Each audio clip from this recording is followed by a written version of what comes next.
All right, it looks like people are still rolling in a little bit, but I'm going to get things rolling. It's 1:02. I would like to welcome everyone to this webinar. My name is Amy Eden, and I am the director of the Agency for Healthcare Research and Quality's National Center for Excellence in Primary Care Research. I'm so pleased that you've all been able to join us today for an introduction to the newest resource from AHRQ's Academy for Integrating Behavioral Health and Primary Care, which is a toolkit designed to provide actionable strategies for financing and sustaining integrated behavioral health in primary care settings. Next slide. This is our typical disclaimer and funding slide. You can go to the next slide. So in today's webinar, first I'll give a very brief high-level introduction to the Integration Academy and introduce the speakers. And then I'll turn it over to our panelists to introduce the IBH Financing Toolkit, and they'll walk you through an example of how to apply the toolkit to a simulated case. And then we should have about 20 minutes at the end to answer some of your questions before wrapping up the 90-minute webinar. Next slide. So the Integration Academy is really more than just a website. It's a national coordinating center for the integration of behavioral health and primary care. And as such, it creates, compiles, and disseminates resources, as well as connects stakeholders working to advance the field.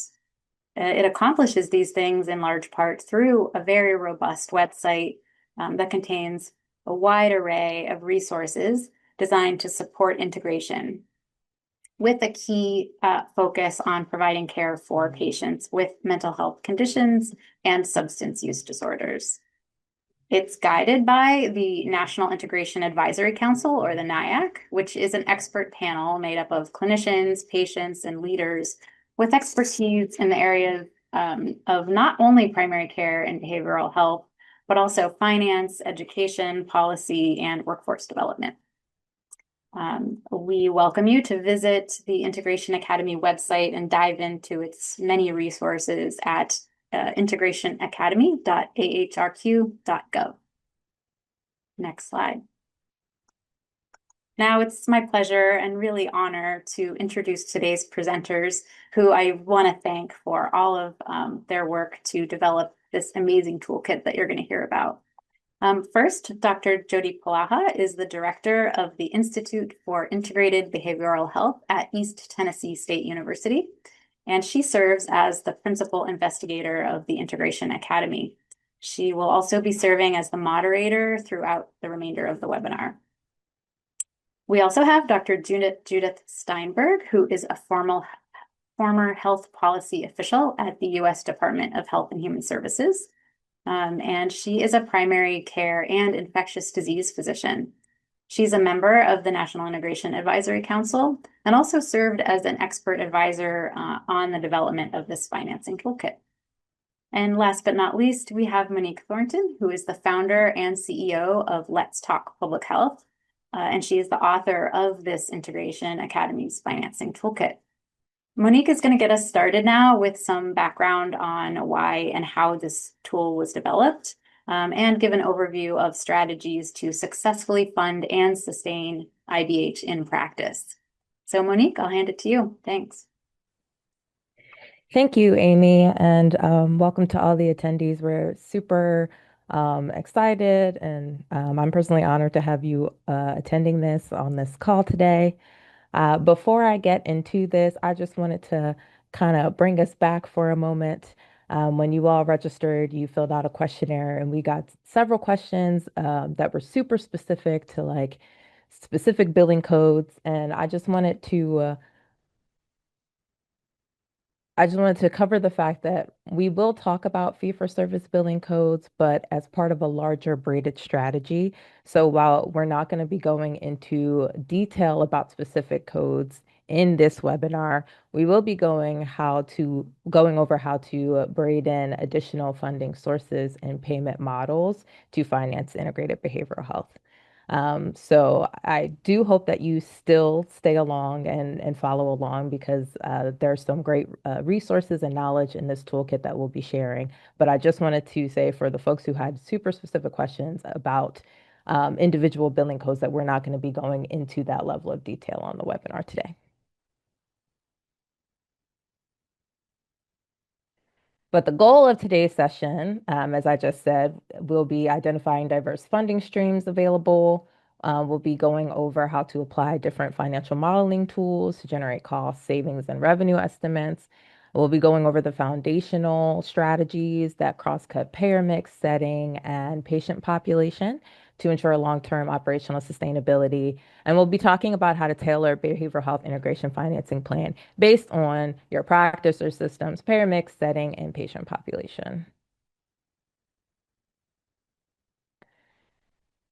So, why integrated behavioral health? I'm assuming you're on here today because you already understand the benefits that integrating behavioral health and primary care provides whole person, patient-centered care that can improve patient health outcomes, reduce healthcare costs, improve quality of care, reduce healthcare utilization, and increase both patient and provider satisfaction.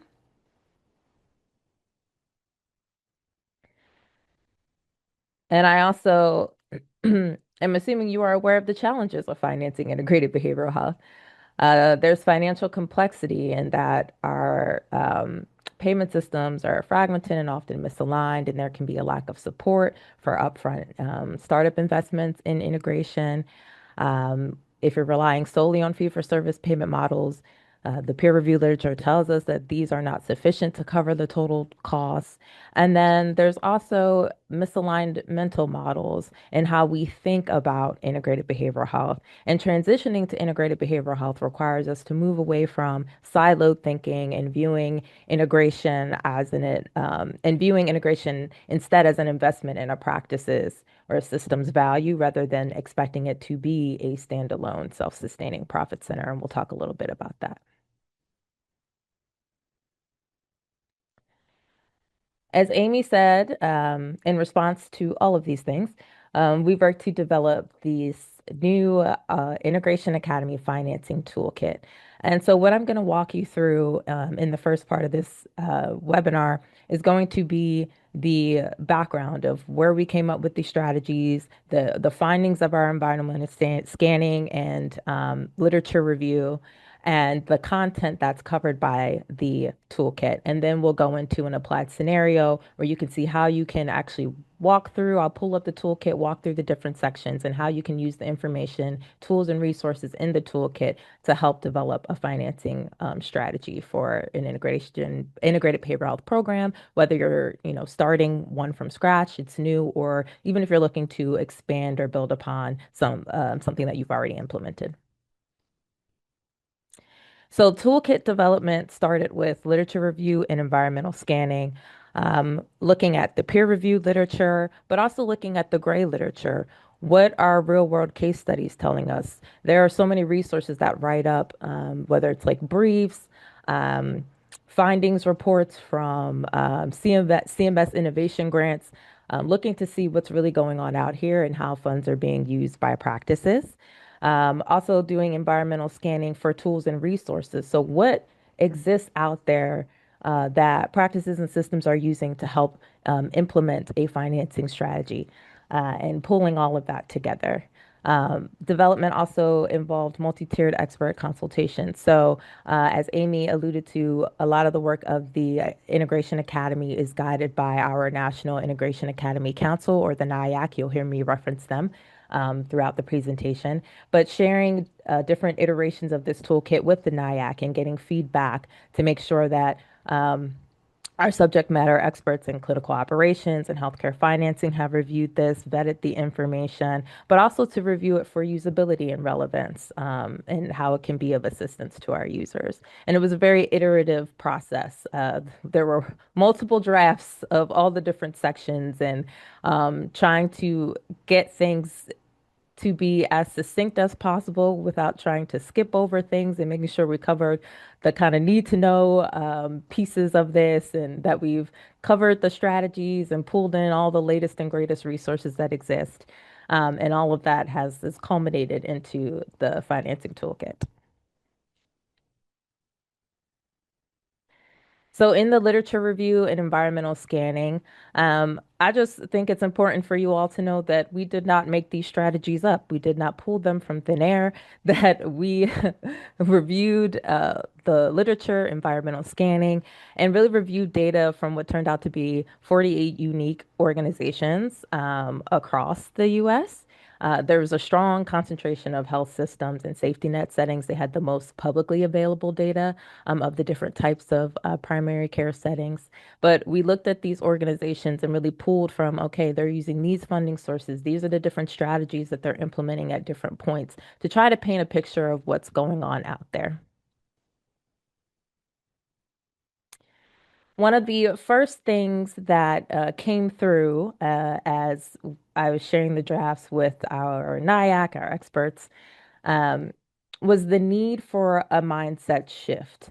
And this table represents how we try to operationalize this. But really moving from an expectation that integrated behavioral health is going to be this standalone profit center in your organization, and moving to understand that integration is an investment and you have to look at its value at that it contributes across the practice and across your system. And that this return, the financial return of integrated behavioral health programs often manifests downstream. So you're looking through like better management of chronic conditions, reduce administrative burden, lower total cost of care. So making sure that we're quantifying those things and including them when we are looking at and trying to determine the value of our integrated behavioral health programs. And also to understand that you can build a sustainable strategy, but that it's likely not going to come from one single funding source.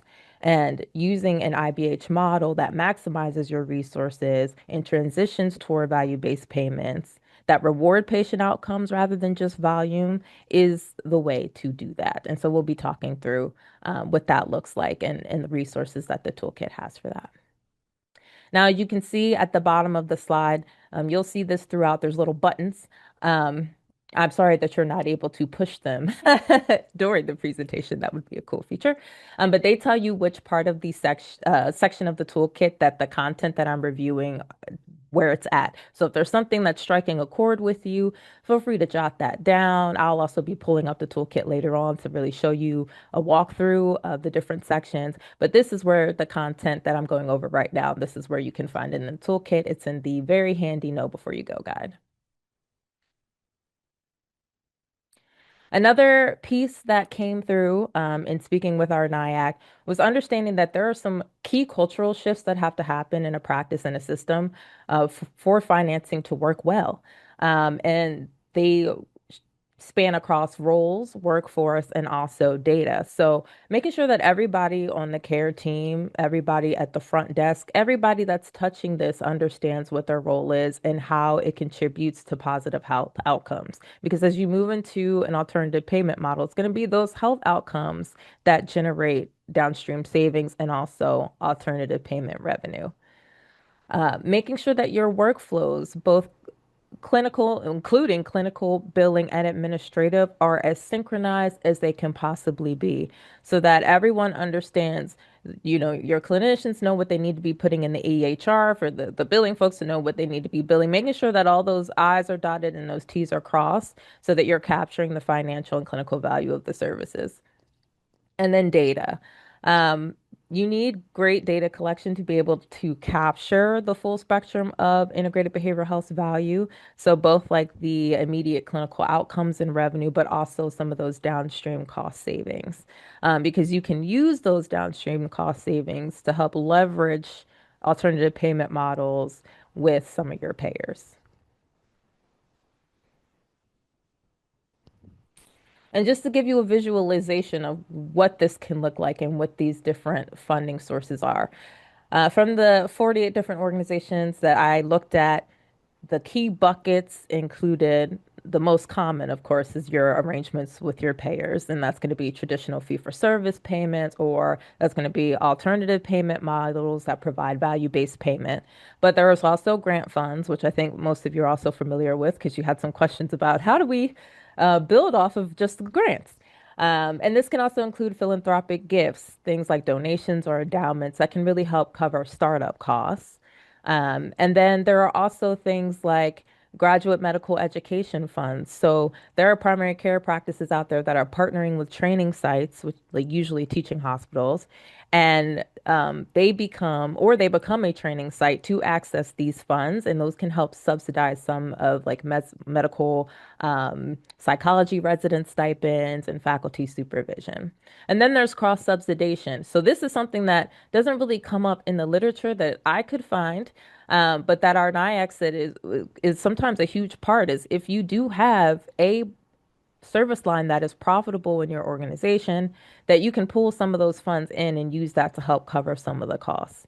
And that is something that can be a of assistance to helping supplement grants. Again, if it's possible, if you do have a good profit margin. And you can find more information about this in the section 1 of the toolkit, planning your IBH funding mix. We go into detail about each bucket, and when you go over arrangement with payers, you'll find information about the billing codes there, so you can see all those things there.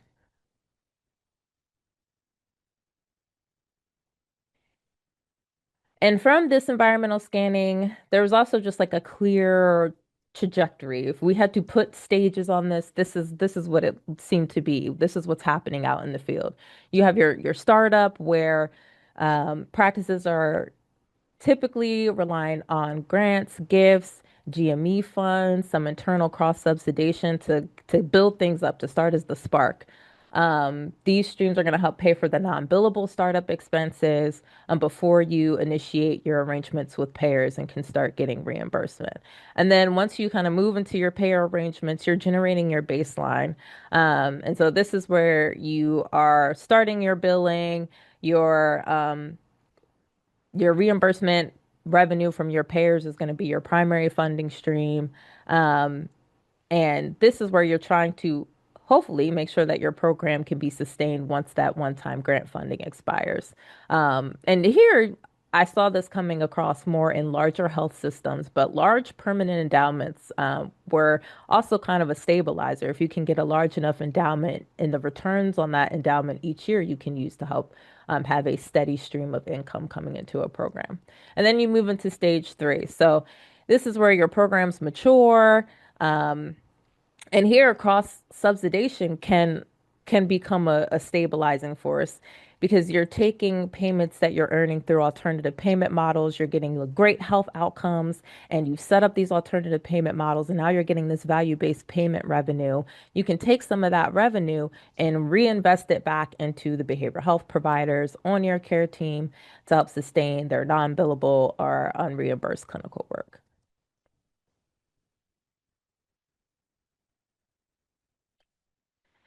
With the environmental scanning, and this can be found in section 2 of the toolkit, calculating cost, revenue, and savings. But some trends also emerged here.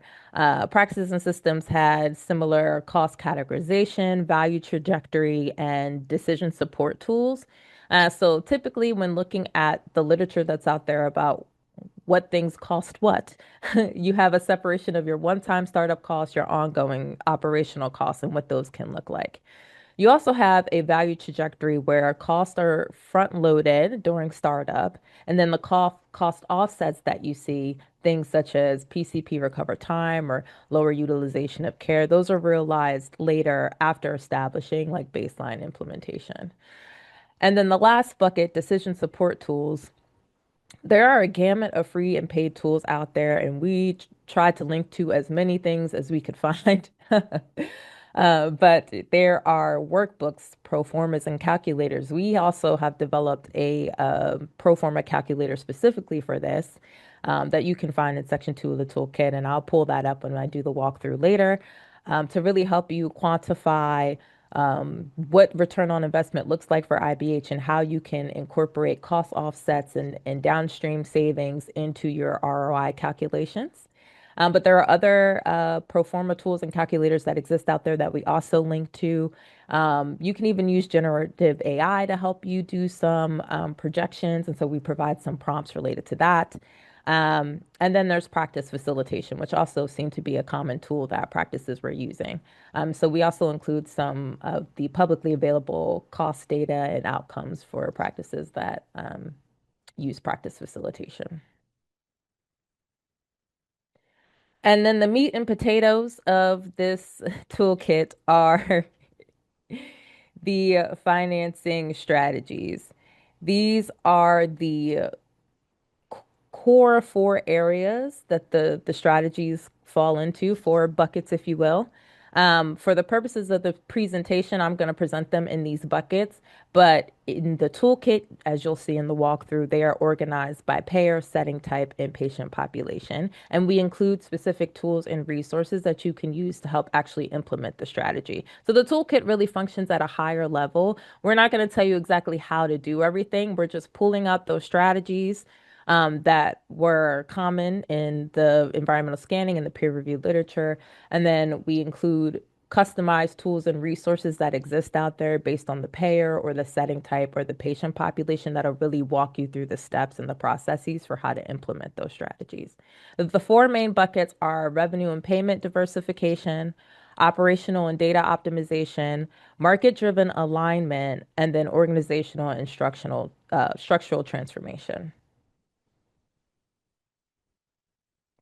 So when I say revenue and payment diversification, what I'm really talking about is practices implementing the braided financing strategy. I did not find one case study out there where one funding stream got everything done. It was combining diverse revenue streams. You had specialized federal grants, foundation grants, philanthropic gifts layered in with GME and payer arrangements to cover the billable and non-billable services, especially care coordination. And then there was a huge optimization of fee for service.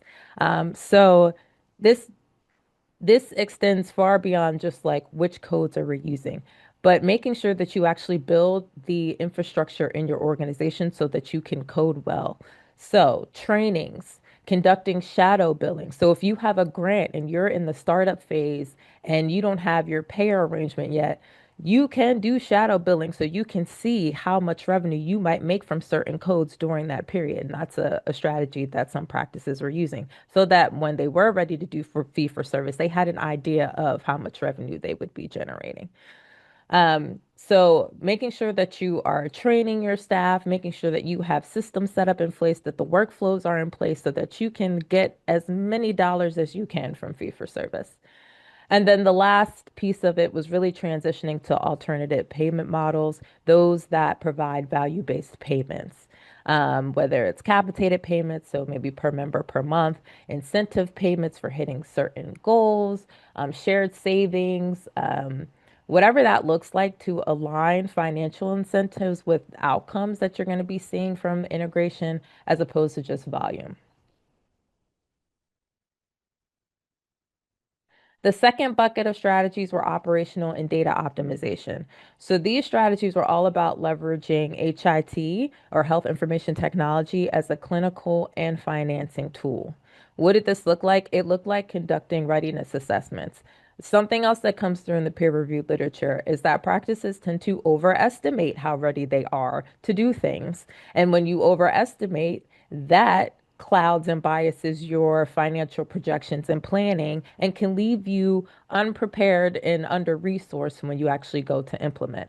So, conducting readiness assessments, evaluating your workflows, your staff, your HIT infrastructure, really understanding where costs are going to come from in startup and in implementation. So, those ongoing costs as well, so that you can have an idea of how much money you need to make this happen. And then you can start building out where different revenue and savings can come in to help cover that.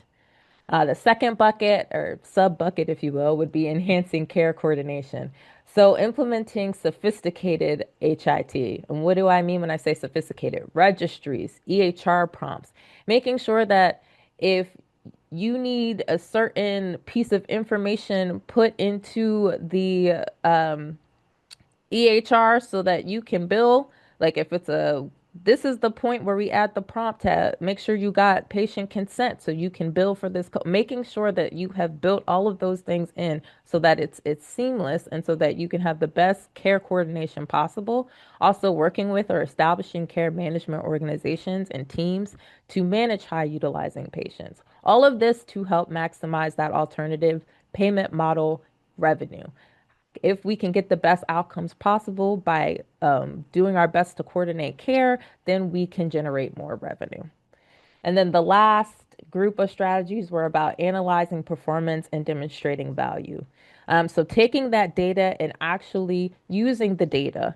Sometimes we talk a lot about getting the data and then we forget about like actually making the data usable for the people in your organization that need to use it. So investing in the registries and dashboards, becoming part of health information exchanges that show the financial and clinical impacts, whether it's return on investment or the number of screenings you're doing, so that you can track and quantify your downstream cost offsets and use that for negotiating alternative payment models or maybe negotiating higher reimbursement for fee-for-service billing codes, whatever that looks like for your practice or system.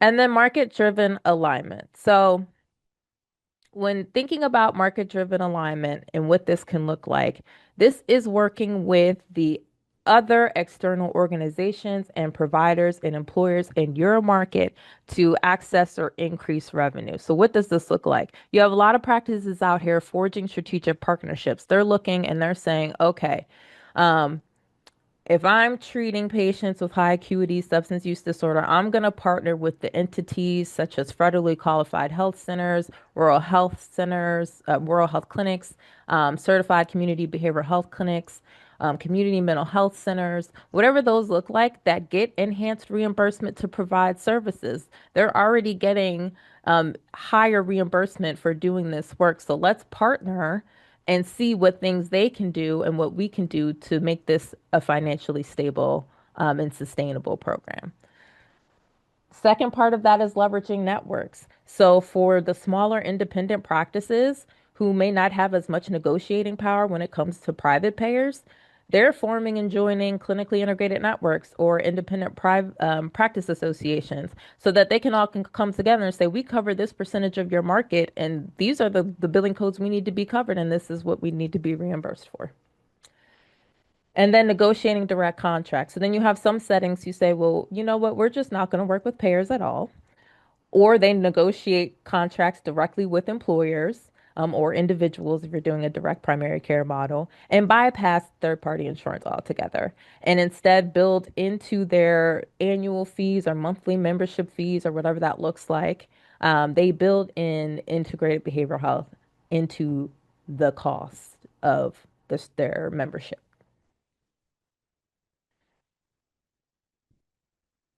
For organizational and instructional transformation, these are practices restructuring their organizations to access new funding. So these strategies are they require the most level of effort. But they do have a high return on benefits. So first off, revising your enterprise governance. So making sure that you're taking the time to put integrated behavioral health into your strategic plans, creating service lines at the system level, at the corporate level with the highest level executives to ensure accountability so that you can know that you have people at the highest levels in your organization that are going to be going to bat for your integrated behavioral health and that feel governance and ownership of integrated behavioral health. The second bucket is targeting strategic designations. So instead of partnering with a federally qualified health center, let's go through the process to become one because then we get access to additional grant funds through HRSA. Or let's become a CCBHC and then we get enhanced reimbursement for services that we're already providing. Now, there's just no quick switch. These processes take time, can take years before you actually will be able to bill and get the designation.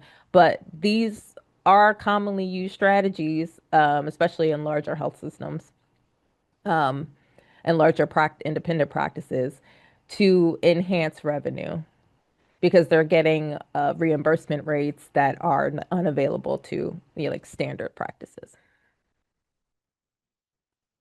And so what your integrated behavioral health financing plan is going to look like is going to be based on your payer mix, your setting, your patient population. It's got to be payer aligned, setting specific, and patient driven. And which strategies you use, and as you go through the toolkit and see the different strategies, and you're thinking through what's going to work best for you, these are the things that you need to be thinking about. How does this align well with my payer mix? Does this align well with my setting? Am I going to go after a new designation that I don't currently have?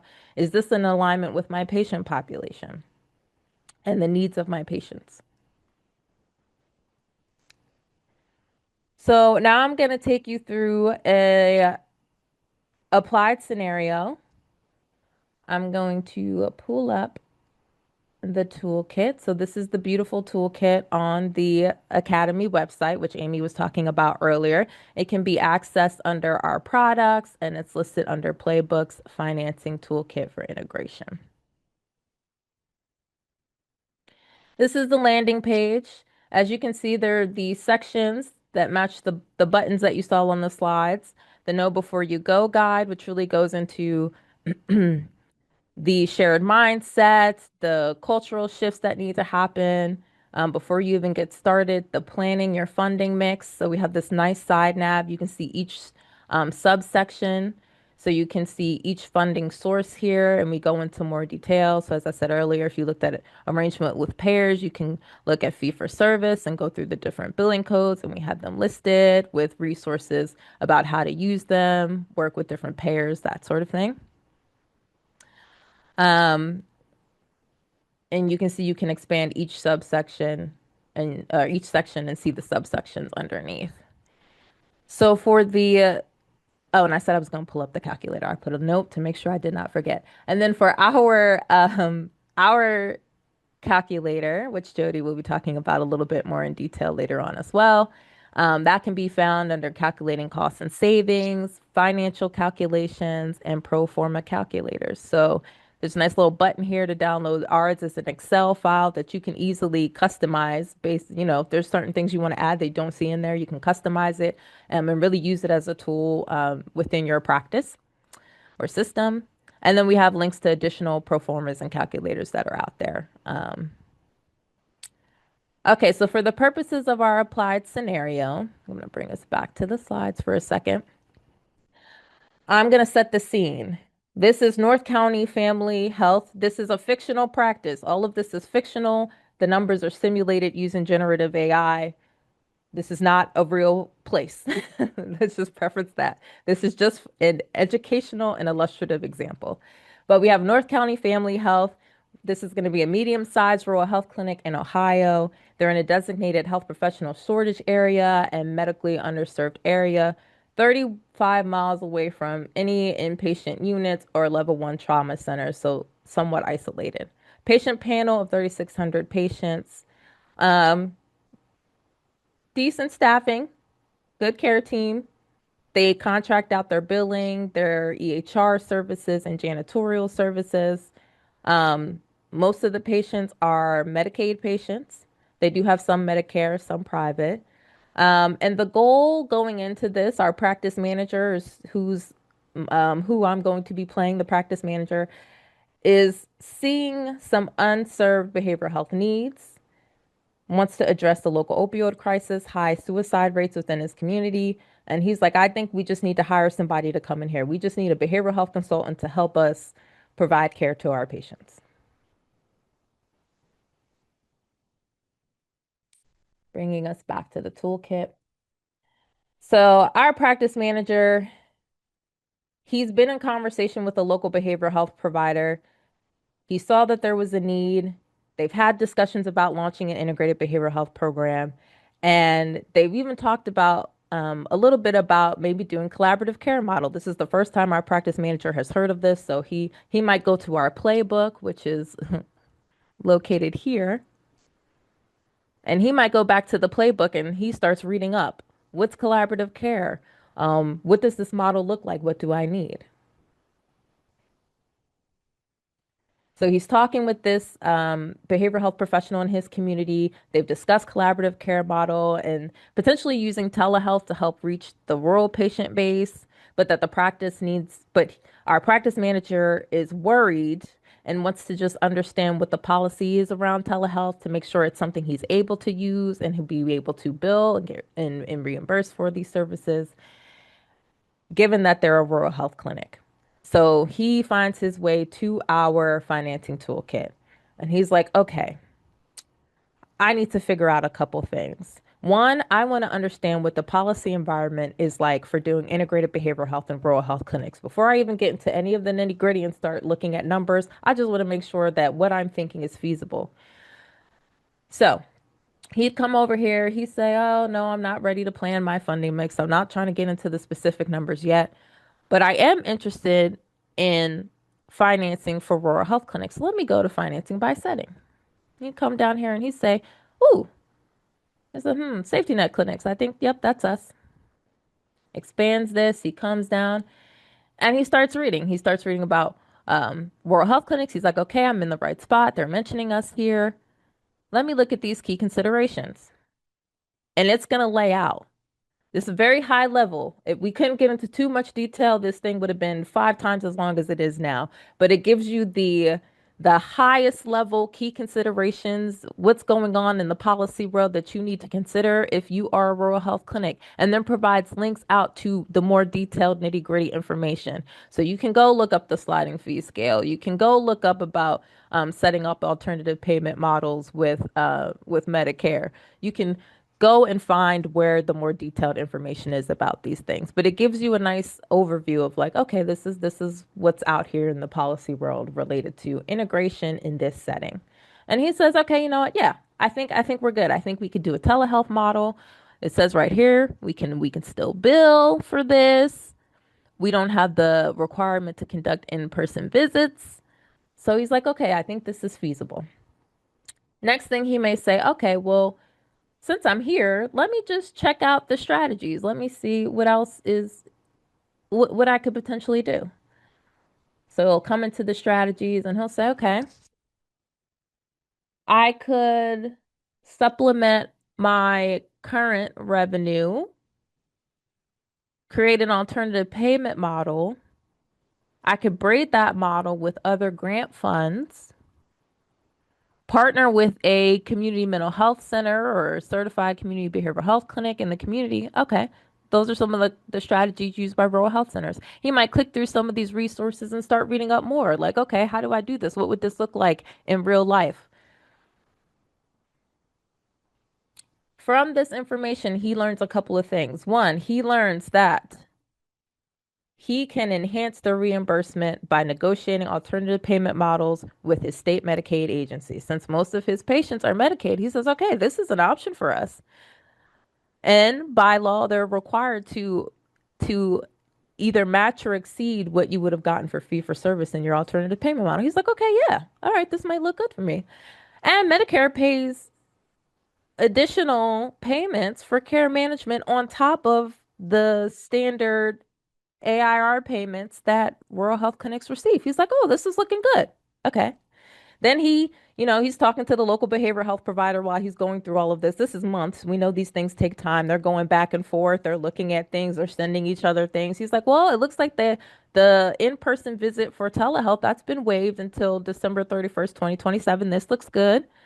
We've got a temporary extension to initiate buprenorphine remotely, and that's till the end of this year. So, okay. And hopefully that'll be extended. And so he can start forming a plan. He can start saying, okay, what will this look like? Now he might say, okay, I think this is feasible. Let me see how I really need to do this. And he would probably go to the know before you go guide. He's like, okay, what do I need to know before I really start getting into the details of this? He starts going through and he's like, okay, we need to think about how will we pay for this with internal, external funds? What different revenue streams can we use? How can we shift to focusing less on volume-based payment and getting more into value-based payment? He might come down here and start going through this, and he's like, oh, does everyone understand their roles? I don't know. We need to do an assessment. He might pull up one of He can go to the one that we have in our playbook. We link to other readiness assessments, but he start doing readiness assessments. He's and making decisions as he's going along. He might decide after looking at some of this stuff, maybe referencing the playbook, that they need to do a blended model, that, collaborative care strictly is too much for them at this point, that they need to do some combination of primary care, behavioral health, and collaborative care model. Something to provide immediate stabilization through same day warm handoffs for the patients that have high risk for suicide or those with opioid use disorder, but also while utilizing telepsychiatry for oversight. So that would be where the telehealth comes in. And he starts formulating. He's like, oh, we can have someone on site for 3 days. This can look this way. Maybe they have like a 2 hour systemic case review. And he's like, okay. And then he starts building a team, right? Because we need to have our administrative clinical workflows unified. So he's like, okay, we got to work on these things and we got to work on our HIT. And if a plan starts formalizing. He might determine from this that, okay, we need to do a coding audit. If we're really going to get the most out of fee for service, we need to understand what we're doing now, what's working now, and how this is going to change. So he might work with his billing vendor, his third party billing company, to do an assessment and order some updates to the EHR. He's like, okay, we need to work on demonstrating value. If we're going to do this alternative payment model with Medicaid, then we need to be able to show that we're getting these outcomes. So he's going to say, okay, we're doing this coding practice. We need to establish some baselines. Also, we're going to have to update our EHR because it's not working for us. We're going to need to add some prompts and things to make sure that we have the information we need to be able to bill and that we've done the things we need to be able to do to bill. He might come back here and say, okay, I'm ready for the next step, the numbers, the hard data. Come in here, he's like, we need to do some financial calculations. So he comes in here, he might make his way to the calculator, click this button, download the calculator. He starts plugging in numbers. I can give you a quick glimpse of it. It's an Excel sheet. There are many tabs, but the takeaway is you put in what you know and you can work around and play around with the numbers. But he might come in here, start putting in some things and start building this business case and getting some data into here and understanding what's going on and how he can build a sustainable program.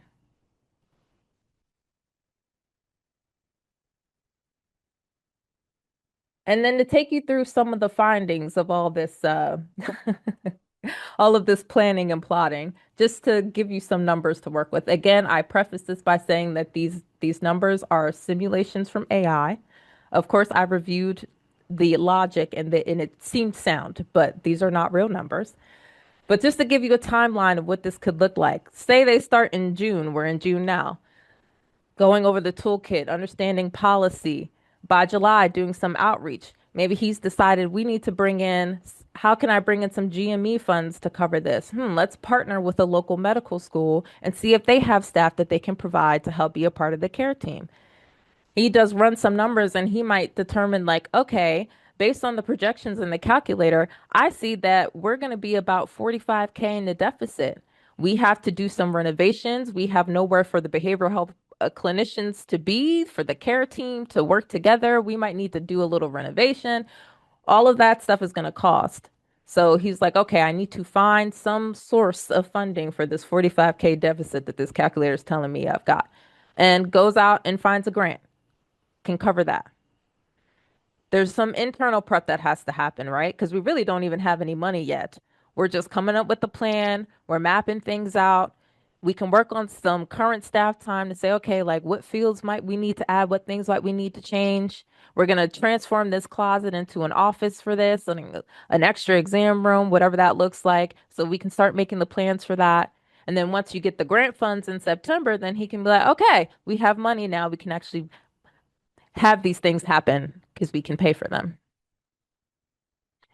And what the latter half of the year might look like, or the fourth quarter of the year, is going to be doing the audit, getting the templates installed into the EHR. It's going to be hiring your behavioral health consulting and then beginning the credentialing, which can take months before they're even able to bill. It's doing the training of the staff, making sure everybody understands their role and what they're doing. They might do some shadowing. So let's work on this workflow and see what this really is going to look like. Getting the registry built up. If you are doing collaborative care model, you have that's a part of the model. And then getting the telepsychiatry set up. And then launch. January, they worked out the kinks. In January, they're going to soft launch using the grant funds. They're still not billable.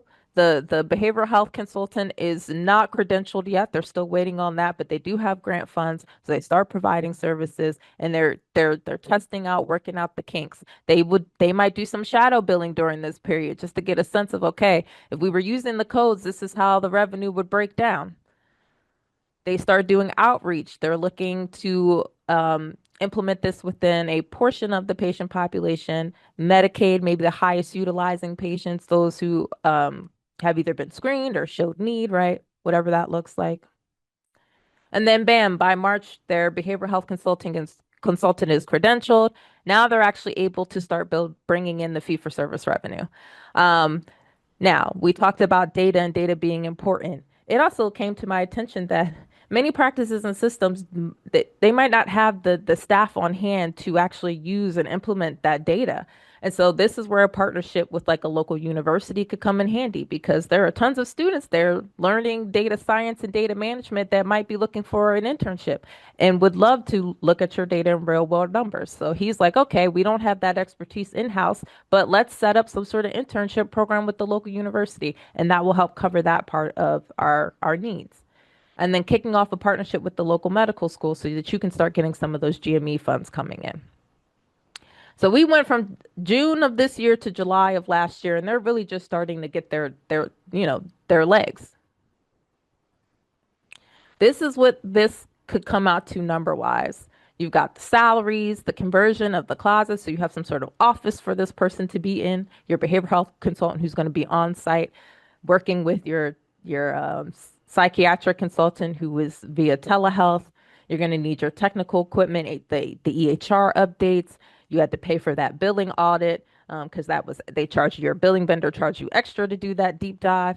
Um, you have to get the telepsychiatry retainer. You got to get your psych consultant on retainer. And then you have to put some money into staff training because you don't want to invest all this other money and then you skipped out on the training and then the implementation and workflows are all gunked up. Then this could be what the revenue could look like. You get your fee for service revenue once you start billing. You've got the subsidy from the teaching, the GME funds, the 45K grant. And then you could even say you saved $10,000 by pulling in your current RN to help to manage the registry. And if you include all of that, that's an additional 120K that you have. Well, not additional, but that's the revenue that you made. And then you could think about how this could expand. So we started off with fee for service and grants and GME, but maybe in the scale up, he's like, once we get our legs and really demonstrate our value in fee for service, that's when we go back to Medicaid, since we're a rural health clinic, and we negotiate for an alternative payment model. And we build that. And we get some additional per member per month payments for care coordination or whatever that looks like. And then maybe they decide to join a local SIN or a clinically integrated network or an IPA, Independent Practice Association, not a pale ale. Or maybe they join an ACO and then they can build their negotiating power for the portion of patients that they have with private payers. So really thinking about how to expand, how this can transition over time so that you can scale up, get in another full-time behavioral health consultant, have one FTE of fellow support from your medical trainees, have a full-time support for the registry so that you can increase this to more patients. Having a full-blown integrated psychiatric consultant and trying to scale up so that you are, if at least breaking even, or if not, having some sort of net revenue profit. Just to give you some numbers of what that could look like, you could generate your fee for service, right? as you build this and expanded it into practice with more patients, you're getting in more revenue because you've negotiated a alternative payment model, and you're getting $5 per member per month payments from Medicaid. You've increased the number of residents, so you're getting more offsets from the GME funding.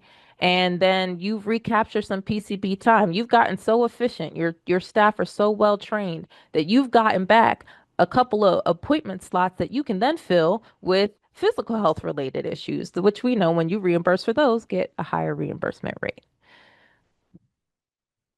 You could have from your participation in a SIN or IPA or an ACO, you could have gotten some additional bonus money from shared savings. And again, if you're efficient, you could reduce some overhead. And when you put that up toward the program expenses, you could come out with a surplus. So it is possible. It just, unfortunately, it takes some creativity, but there are ways to set this up and to work with different funding sources to weave a financing plan together that can, at the very least, break you even, if not bring in potential profit. I'm going to turn this over to Jodi now. She's going to talk a little bit more about the pro forma calculator that I mentioned a little bit earlier in the presentation. Go ahead, Jodi. Monique, thank you so much. You have such good energy and such deep knowledge on the literature and what experts have tried, and just so many big brains in the field that have brought them their knowledge and information to bear. And you've just brought it into this presentation and into this toolkit in a way that is really impactful. And I know from some comments and things in the background and prior presentations that people in the field are really experiencing this toolkit as having particular promise. Just as a reminder, I'm Jodi Polaha, and I direct the Institute for Integrated Behavioral Health at East Tennessee State University, which is programmatically putting integrated behavioral health into primary care across our ETSU health system. And so I am very much familiar with the challenge of making it work financially, and was thrilled when I came to the Academy last fall and learned that this was one of their top priority projects and that I would get to learn all about it and be a part of it. Monique has walked you through the broader toolkit, and I think pointed out to you that one of the links buried in there is this pro forma calculator, which is really an Excel spreadsheet that's quite comprehensive, that allows you to go in and put your unique center specific information, your reimbursement rates, your numbers, all kinds of very specific details about your place of work, and generate, very specific pro forma indicators. In other words, kind of a business model, a fiscal business model. How much could we generate if we did this much, if we did that much, how much could we generate? I have played around with this tool, and of course, these materials are all very new. I've played around with this tool enough to be able to tell you that it's quite comprehensive, and at first looks quite overwhelming. Some of the fields, I thought to myself, I don't know how I would even get that data in my organization. I know that I could if I wanted to do and fill and complete this comprehensive pro forma calculator. But I had some of the data close at fingertips, and it was really interesting and fun to me to just go in and play around with sort of some low-hanging fruit numbers, knowing that I wasn't going to be looking at the full picture of our potential financial impact, but be able to kind of see, does this work? Can I put our reimbursement rate even just in the fee for service section and look at sort of what it suggests we can make with these numbers versus those numbers? And I found it extremely useful, not just useful, but extremely easy to use. When I say it's easy to use an Excel spreadsheet, that means it's a very easy Excel spreadsheet to use. And so I just want to encourage you to play around with it like I did. And when you open it and you see there's lots of stuff in there and you kind of look through it all, to realize that you can kind of jump in and out of different cells and play with parts of it and get some good information just right off the top without necessarily investing and using the entirety of the calculator. Um, I want to just take a step back, and I'll come back to this calculator in a minute, and just talk a little bit more broadly about the toolkit and my experience with it. I'll just say this. Some of the best aspects to this toolkit is the language that Monique and many other experts in the fields have come together around to start talking about the financial viability of integrated behavioral health. There are a number of terms that she used, like modeling tools, like mindset shifts, um, talking about downstream savings, et cetera, that should all be very common and routinely used when we talk about financing integrated behavioral health, but are not. And there is this new term, braided strategies, that I just think is genius. And I think as language changes and these components of a financing strategy become routine, sort of a cultural shift around how we think about integrated behavioral health will come about. So to me, some of the shifts I've made in my own language, talking with the folks in my organization, have come even in just the last few months from my exposure to this toolkit. So the calculator specifically, kind of coming back to that, as I mentioned, it's pretty easy to use even if you just want to jump in and out. But I've already used it in the real world twice. One is we've just been talking a lot about Tennessee's rural health transformation funds and perhaps applying for a grant to expand integrated behavioral health into one of our regional health systems. And um, the first question we got from that health system was, how will we make it sustainable? And of course, as we all on this call know, that's a complicated answer. And I think what our challenge, all of us on this call, and Monique's challenge in presenting this to you today, is to express the complexity of it without seeming overwhelming and without being showing so much complexity that it feels like a tall order.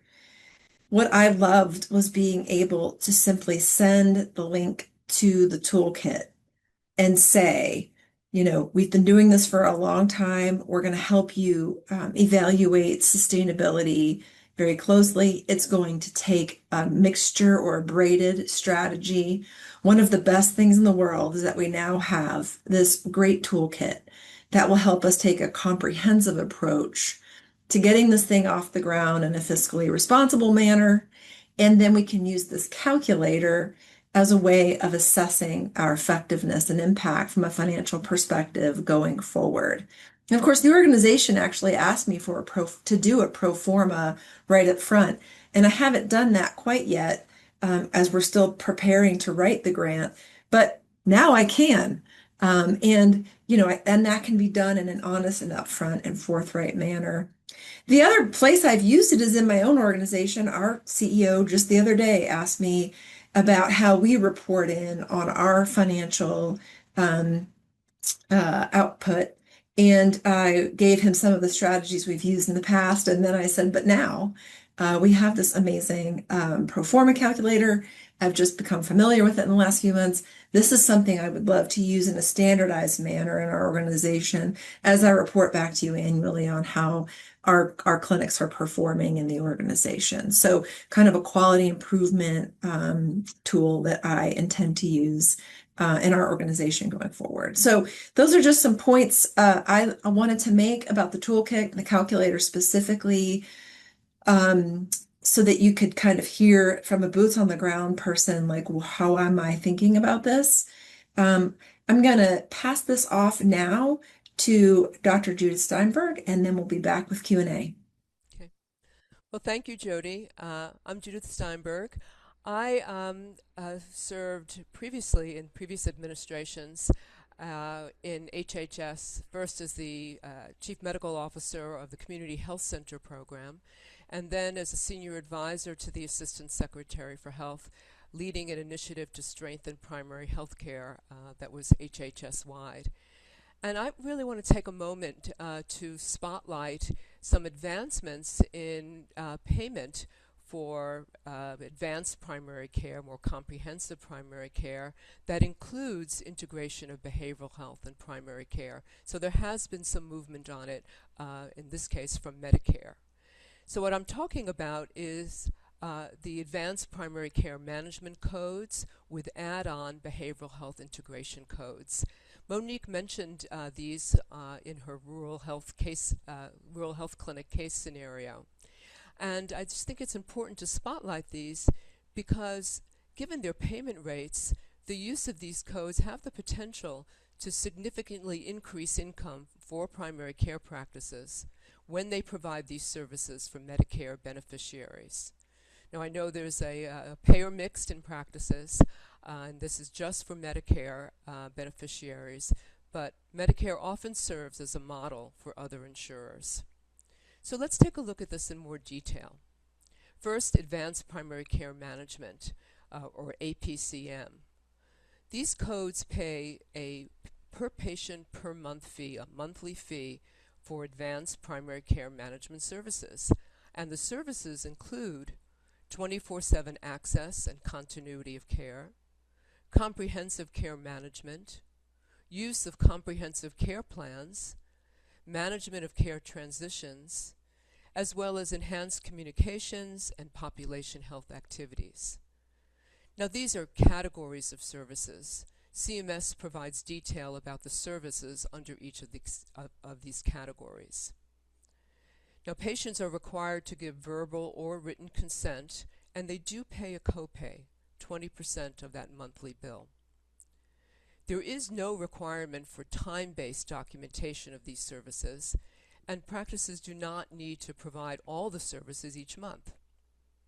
There are 3 APCM codes that can be used based on the complexity of the Medicare beneficiary who's receiving these services. And these are, the complexity is based on both medical and social factors, and the payment rates increase with complexity. So these APCM codes went into effect in 2025. Now in 2026, Medicare, recognizing that behavioral health integration may be an additional component of advanced primary care management, now permits adding on behavioral health integration codes when the practitioner bills for APCM in the same month. These new G codes are for services that really are directly comparable to the existing Medicare collaborative care management codes and general behavioral health integration codes. But the G codes are to be used when added on to APCM billing. So there are 3 codes, 2 for what Medicare calls psychiatric collaborative care management, and 1 for general behavioral health integration. A couple of things to note. When the behavioral health integration codes are added on to APCM, again, there is no time documentation required for the behavioral health integration services. And APCM and the add-on behavioral health integration codes can be billed by federally qualified health centers and rural health clinics. And that's why Monique mentioned it in her case scenario. So, putting this all together, especially when these codes are used together, the APCM and the behavioral health integration codes, and used for more complex Medicare beneficiaries, these APCM and behavioral health integration codes can actually double or triple the standard Medicare payment to practices. So it's really something to look into. And with that, I'll turn the presentation back over to Jodi. Thank you. Thank you, Dr. Steinberg. That was a great extra spotlight on some new information, maybe new for you, but also kind of opens the door to discussing all sorts of different codes that may be quite specific to your center or your state or your arrangements with payers. And as we open the Q&A, I just want to remind everyone that we aren't experts in every code and how it plays out in your unique institution. So we're excited to answer your questions. We already have a number of amazing questions in the queue. And we would encourage you to please, as you have heard us talk, as you have had questions pop up in your mind about what we're saying, please put those in the question and answer box. We'd love to hear from you. We have a few minutes and we want to answer them. And I'm going to kick us off with a question from Jennifer Thomas. Thank you, Jennifer, for two really great questions right out of the gate. And I've been kind of sitting back here chomping at the bit on this one because I love it so much. The question is, do you recommend to health systems that IBH be its own cost center, or should the IBH work happening be woven into the cost center for the medical primary care office where a BHC is located and seeing patients? Jennifer just comments that her own system has kind of kept that cost center separate. And as we've heard from many people, keeping the cost center separate really sort of starts to show over and over again where there might be money being lost in the system and not super productive to this integrated approach. And it's not really consistent with some of the language you even heard today on this call around braiding funding sources and thinking about things differently, this whole mindset shift. Jennifer went on to say, we know IBH has many downstream benefits, but it's hard to quantify that for a spreadsheet that C-suite understands. Not everything fits into the pro forma perfectly, right? When you're thinking about downstream impacts. I am going to give you the most hedging answer ever and say yes and no. I've already sort of said that I would agree with weaving it into the cost center for the practice. When we started the Institute here at ETSU, they all thought we wanted to hire people as part of the Institute. I said, no, these people should be hired by the primary care clinic. They should be accountable to the primary care clinic. And so all of our psychologists, social workers, et cetera, are all employees of the practices they're in. And it makes sense to me that you would look at those practices as a whole with integrated behavioral health's contributions across the board, but in particular, and for this particular talk, their contributions financially as part of the bigger picture about how the practice is doing. And it's true that the success of the behavioral health service in any given practice leans heavily on adoption by the providers and kind of this sharing of care, right, across the day, and sharing of tasks and sharing of all kinds of things.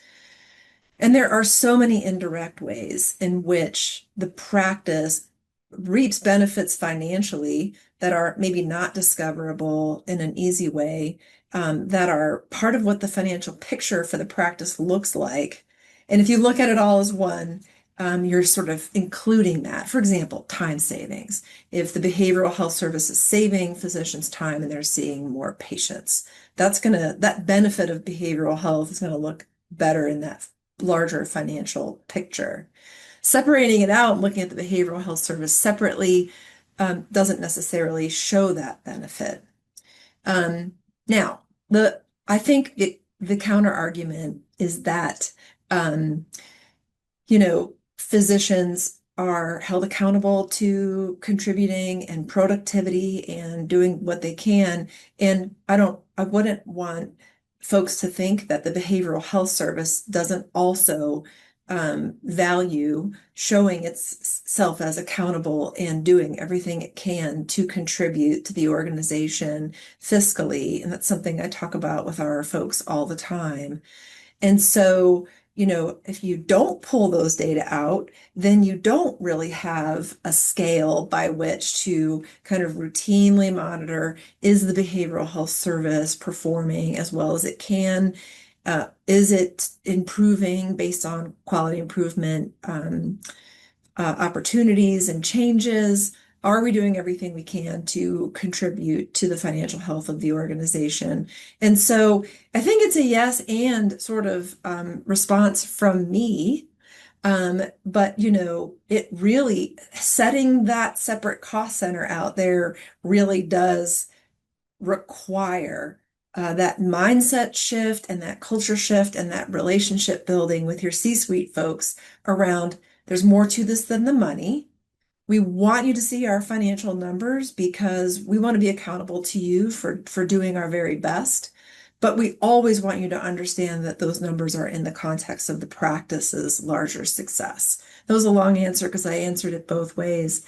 I don't know if Dr. Steinberg or Monique want to add anything to that. I'll just add something quickly, and I completely agree that it should be part of the primary care cost center because as a major, it sends a message that this integration of primary care is not separate, a separate entity, but rather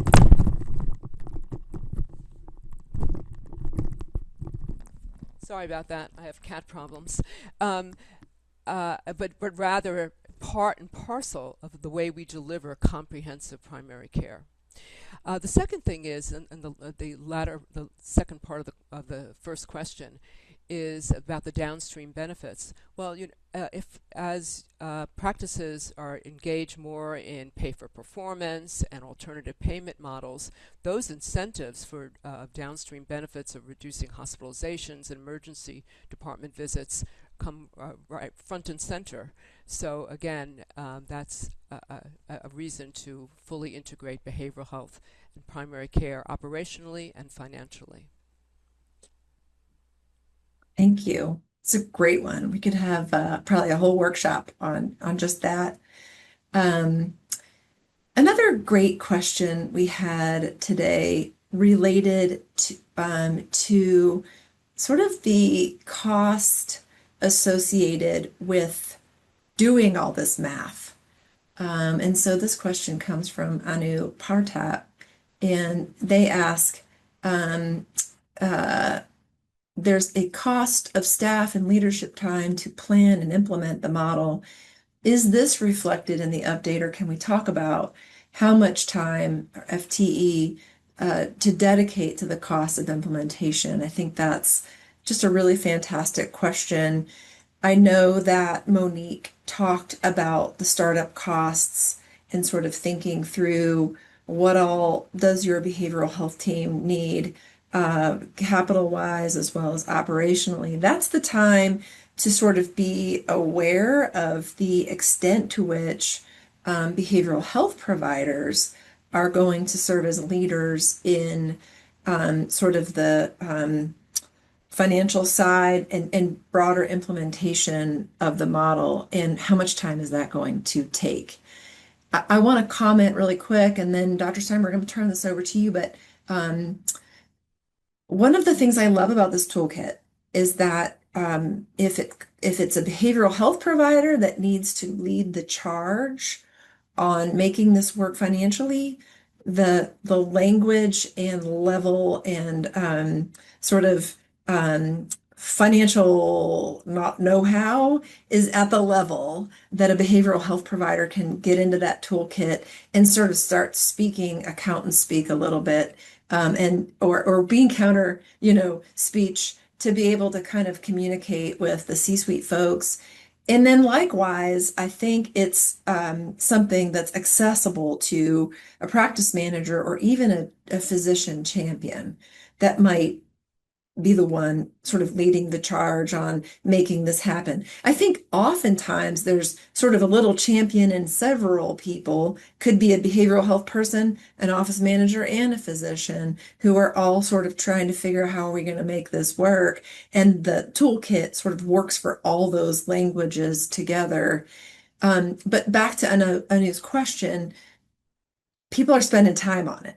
And I think a behavioral health person that's kind of coming into a relationship or starting a relationship or even already in one and realizing that this is going to become a part of their role because they are emerging as a leader in directing this kind of work, needs to be thinking about some of that FTE. I don't think there's a right answer for that question. It just depends on how big your organization is, and what all you're trying to accomplish. Dr. Steinberg, anything you would say in answer? Actually, if you don't mind, I wanted to refer to Monique and whether that was calculated, considered as part of the Great calculator. question. It is, and in section 2 of the toolkit, we have benchmarking data. I put that in quotes because it's really any publicly available data with like actual numbers, most of which came from peer review literature that broke down costs related to different pieces of this work. We included in there. So if you're looking for like hard numbers, like how much did does the average practice? I can't tell you that across all the practices because no one has done that exact analysis.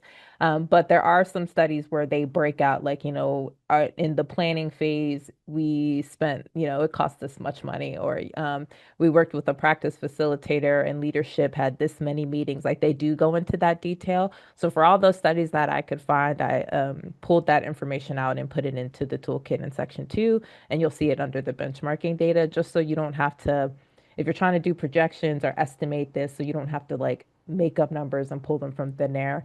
Whatever we could provide that's out there, I try to pull into the toolkit. Thank you, Monique. Um, there's 2 questions in the queue that relate to one another, and I'm pretty excited about these 2 questions as well. Dr. Thomas and also Dr. Dan Mullen kind of teamed up on this one without realizing it. The question talks about alternative payment models specifically. So getting out of fee for service, thinking more about value-based payment. Dr. Thomas's question was, how do frontline providers who want to advocate for specific APMs and agreements that would, be consistent with integrated behavioral health, where integrated behavioral health would have outcomes that would drive really good, productive agreements where there would be success on the value-based payment side. How do we advocate for that? Because oftentimes the clinicians on the ground doing IBH, the people designing IBH are not in the conversations with the finance teams who are navigating these value-based payment contracts. And oftentimes those 2 groups are siloed. And then I think Dr. Mullins's question kind of comes off of that one, of where even once you have those contracts in place, how do you know how to attribute which dollars to the success of specifically integrated behavioral health or specific behavioral health clinicians on the floor who are doing the work? So first of all, this is a real sore spot in the world, I think, of healthcare, the siloing of population health, value-based care, APMs, and some of those special contracts from what's happening on the ground. Your champions for integrated behavioral health are almost always going to be the people on the ground. They're not necessarily connected to not only what gets negotiated, but then how they're connected to and attributing to, contributing to, and getting attributions from those payment contracts. We struggle with that in this organization, and we repeatedly kind of asserted ourselves into our population health group. I don't have a perfect solution for you, but I can tell you that we were able to eventually identify a few contracts that we felt like our behavioral health team could play front and center on. And we just attribute the success of those programs to integrated behavioral health. There's plenty of other contracts I don't know about, but we tried to hone down to a couple that we could contribute to and make a difference there. Do others have a response to that one? It's a really hard one. I'll take a stab at these difficult questions. For communicating and pitching these alternative payment models, it's very hard for a clinician to know all about these financial tools. They're so busy and doing the hard work of seeing patients. But pairing up with a administrator, a department manager, the chief medical officer, sharing their clinical expertise and adding that to the administrative expertise of somebody who actually sits in the C-suite is the best way to go when you have an organization that's large enough to have these types of senior level staff. And then Dan's question, which is a perennial problem, it's about the flow down of these alternative payments, the increased investment in primary care and behavioral health integration to the actual frontline practices is an issue. We don't see necessarily that they go there. They get swallowed up, as he puts it, by the larger entity, the ACO, or the large hospital-based system. And so that is definitely an issue. However, this issue is more and more talked about these days, and newer models are, for example, as Dan may know, in Massachusetts, the Massachusetts Medicaid programs, ACO, has a primary care capitation, and that comes with a requirement that that 95% of it goes to the frontline practices. Now, obviously, this is just one example, but as it's talked about more and the concern is raised, maybe more models will include that kind of stipulation. I'll also jump in and add the toolkit almost has one foot in each world where we are and where things need to go. And so I just want to preface by saying, like, the toolkit does not have all the answers. There are some limitations. One, a lot of financial data just isn't published. It's not shared publicly. It's considered confidential or private by organizations. So we can only pool and share what's out there. So I would just put this in as a little plug that if your organization is willing to share more of like the nitty-gritty like tactics underneath of these strategies that are working for you, publish them somewhere in the peer review literature or even on a blog post on your site, and then someone like me who's doing the reviews and trying to like update products like this can find it. I will say what I did see in the environmental scanning, especially for smaller like independent practices when going into these negotiations, was coming in with as much weight as they could, whether it was joining a center, an IPA, even though I know there's so much consolidation happening in the healthcare system, but that's one option. I read some case studies where practices hired consultants to do market comps for them. So to get a sense of like what other practices in the area are getting reimbursed and how they can be competitive in that way. And then another strategy is joining health information exchanges because you oftentimes on your own as a practice you're not seeing the fact that you saved someone from going to the ED. Like it's hard to connect those dots if you don't have that data.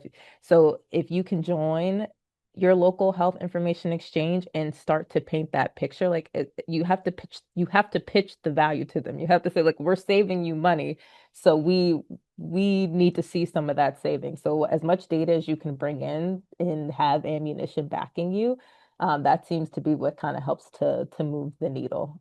But again, those are just the strategies that came out from what's publicly out there. Thank you, Monique. I'm going to think we have time for just one more. Angela Andrews has a great question. It's just moved off my screen. There it is. Examples of how organizations measure and track IBH value beyond revenue. This one speaks to my heart. I think that this calculator and larger toolkit always have to be in this context of broader value that we bring to the organization. So they kind of run together. And again, the toolkit language fits with supplemental information and additional information that you bring.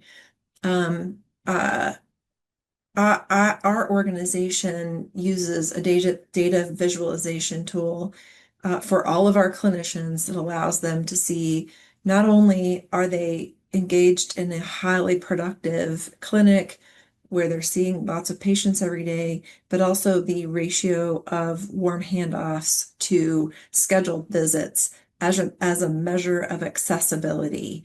And we don't make more or less money when we see someone in the moment when they need help in problem solving versus scheduled for another day.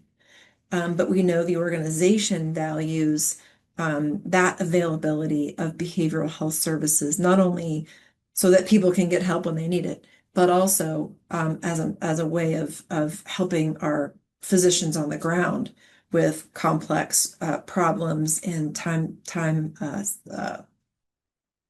engaged types of problems. So we use a measure like that that's just populated through EHR data, and it always is presented side by side our financial data. And that'll continue to be true as we start using the toolkit pro forma as a way of talking about financials versus like broader sort of culture shift, how we do things in our organization. Do either of you want to add a quick thing before we wrap up?